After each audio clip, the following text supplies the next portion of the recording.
what records was it requesting? Any and all surveillance records, videos, images, photographs, and/or CCTV from internal cameras at certain locations at the Mar-a-Lago Club, including on ground floor basement, from January 10th to June 24th of 2022. Notably, the same day that the Department of Justice emailed Mr. Trump's attorney the actual final grand jury subpoena, it looks like Mr. Trump may have tried to reach out to Mr. Nauta, and it's described in paragraph 78. Do you mind discussing or telling us what this interaction might have looked like between Mr. Trump and Mr. Nauta? What paragraph 78 describes is an attorney for Trump speaking to Donald Trump about the subpoena for security footage. A little over 2 hours later, Waltine Nauta received a message from a coworker indicating that Trump wanted to see him. And then less than 2 hours after that, Nauta, who was supposed to be traveling with Trump to Illinois that day, changed his plans to travel and began making arrangements to travel to Palm Beach instead of Illinois, where he was scheduled to be with Trump. So fast forward to paragraph 80, the same day, we're still on June 24th, right? So Mr. Nauta changes his travel plans, and then Mr. Nauta and Mr. De Oliveira, it looks like they reach out to... One big thing is that a lot of people have information of Trump employee. What position did the Trump employee have that Mr. Nauta and Mr. De Oliveira reached out to? This is in paragraph 80. Let's see. He was the director of information technology. And what was, and this is in the subsection of paragraph 80, subsections A through E, what was the nature of the conversation between Mr. Nauta and Mr. De Oliveira and the director of information technology at Mar-a-Lago Club?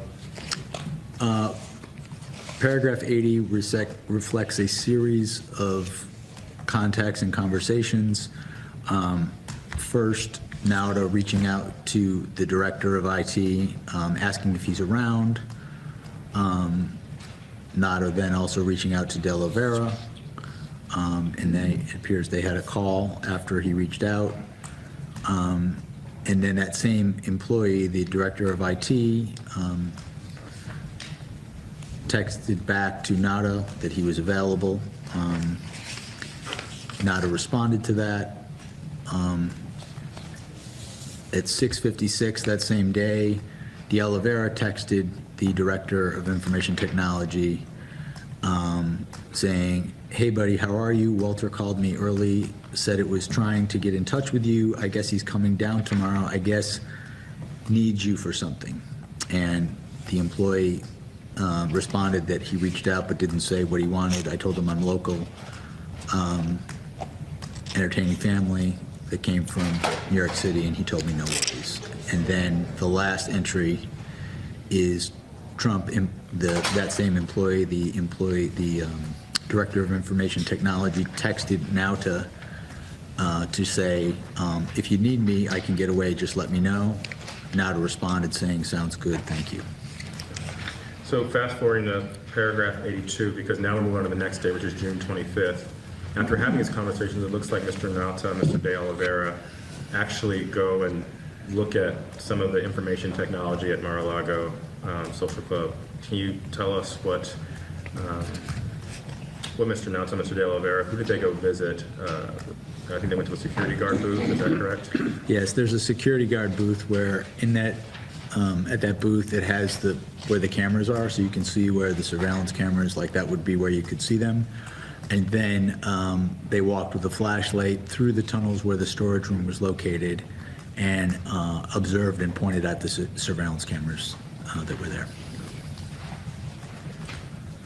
And then Monday morning, first thing in the morning, or 9:48 a.m. in the morning on Monday, June 27th, 2022, and I'm trying to keep this tight timeline going. It looks like Mr. De Oliveira continues talking or at least visiting other IT officials at Mar-a-Lago. I believe this is in paragraph 83 and 84. Do you mind summarizing what happened just 2 days later on June 27th of 2022? And as you can see, we're building our way up to July and the August court authorized search of Mar-a-Lago. So that day, this is paragraph 83 and 84, de Oliveira walked to the IT office where this same director of IT was working with another employee. There were two people there, and requested that the director of IT step away so he could talk with him.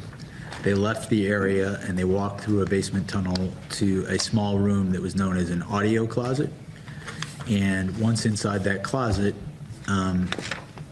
he told them, he being de Oliveira, told the employee first that their conversation should remain between them. He then asked how many days the server footage was retained, and the employee told him approximately 45 days. And then de Oliveira told the employee that the boss wanted the server deleted. The employee responded that he would not know how to do that, and he did not believe he would have the rights to do that. Trump employee, that same employee told de Oliveira that de Oliveira would have to reach out to another employee who was a supervisor of security for Trump's business organization. But de Oliveira persisted and insisted that insisted to Trump employee that the boss wanted the server deleted, and asked, what are we going to do?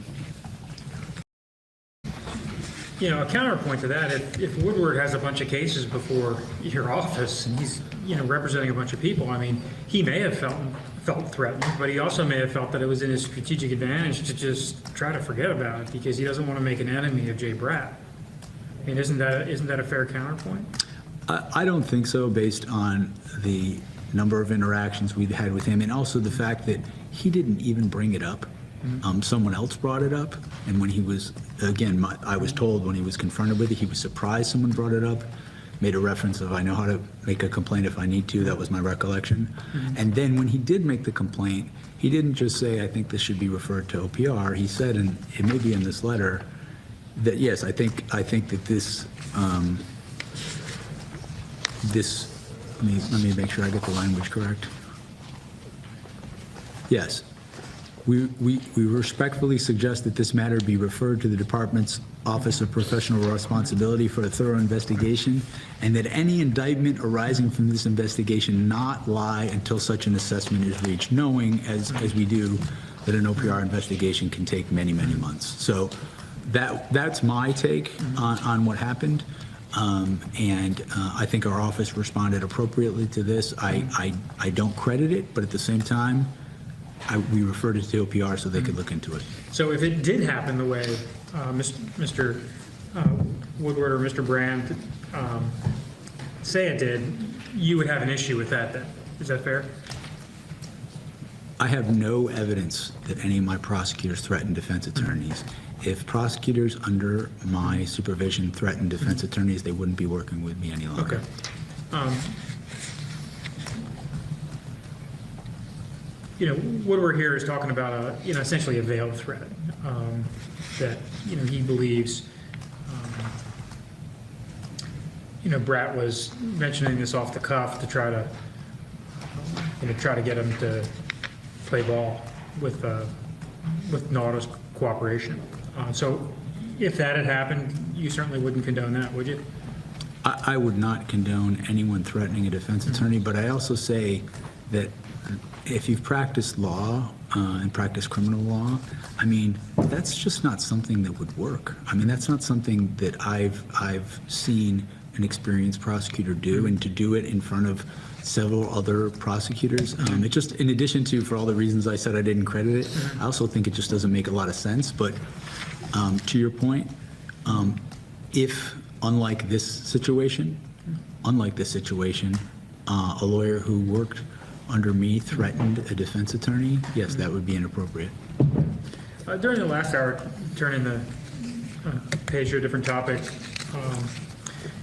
you said that you had not yet considered a sentencing recommendation had President Trump been found guilty in either one of the cases. I mean, do you think that you would have recommended you think you would have recommended a jail sentence, prison sentence, if he was convicted?